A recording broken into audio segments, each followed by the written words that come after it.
Hello everyone, আসসালামু আলাইকুম। Welcome back to another blog. আজকে আপনাদের সাথে খুবই মজার একটা চপের রেসিপি শেয়ার করব। নরমালি বাচ্চারা পটেটো আর চিকেনের চপটা বেশি খেতে পছন্দ করে, কিন্তু এটা একেবারেই ডিফারেন্ট একটা কাঁচা কলার চপ, যেটা বাচ্চারা ট্রাস্ট মি চেটেপুটে খাবে।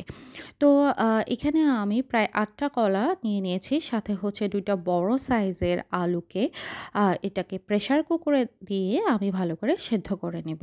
আর এই কলা গাছগুলো হচ্ছে আমার শ্বশুরের হাতে লাগানো। উনার প্রচুর পরিমাণে কলা ধরে। আমি লাস্ট কবে কলা বাজার থেকে কিনেছি জানি না। কিন্তু আমার প্রচুর পরিমাণে হচ্ছে কলার চপ বানাতে হয়।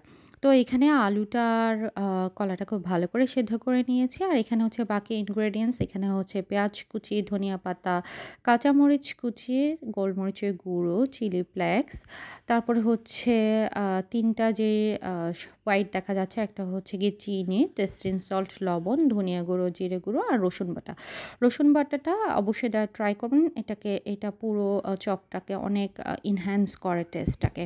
তো ওইগুলো ভালো করে মেখে হচ্ছে আলু আর কলাটা ভালো করে ম্যাশ করবেন। খুব ভালোভাবে এটাকে হচ্ছে গিয়ে ম্যাশ করে নেবেন, যেন আস্ত বা দানা-দানাটা বা কোনো লাম্পস না থাকে। সুন্দর করে এটাকে মিক্স করে নেবেন।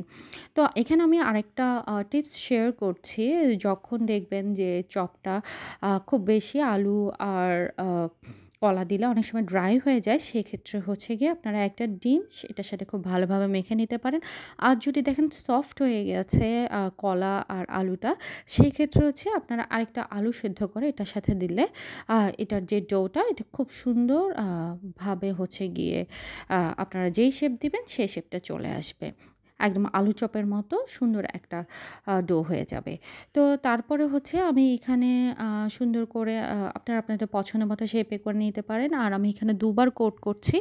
২ বার কোট করলে হয় কি, খুব সুন্দর হয় জিনিসটা। আ অনেক সময় দেখা যায় একবার কোট করার কারণে আ তেলে দেওয়ার সাথে, সাথে সেটা স্প্রেড করে। তো সেক্ষেত্রে হচ্ছে আমি ২ বার কোট করে নিই। আর আপনারা চাইলে ব্রেড ক্রাম্বের বদলে বিস্কিটের গুঁড়ো দিয়েও করতে পারেন। আমি আ প্রায় অনেক সময়ই হচ্ছে বিস্কিটের গুঁড়োটা দিয়েই করি। কিন্তু একটু কালারফুল বাচ্চারা একটু খেতে পছন্দ করে, সেজন্য হচ্ছে ব্রেড ক্রাম্বটা আমি ইউজ করছি। এই তো তেল ভালো করে গরম করে আমি হচ্ছে এপিঠ-ওপিঠ বেশিক্ষণ লাগে না। সবগুলো চপ ভাজতে হয়তোবা আপনার ৫ থেকে ৬ মিনিটের মতো লাগবে। ১ম টা একটু হয়ে গেলে তারপরে উল্টিয়ে পাল্টিয়ে দিবেন। আর হচ্ছে এগুলো চাইলে আপনারা আ ফ্রিজে অনেকদিন ডিপ করেও রেখে দিতে পারেন। কোনো সমস্যা হয় না। খেতে টেস্টটা খুব ভালোই লাগে।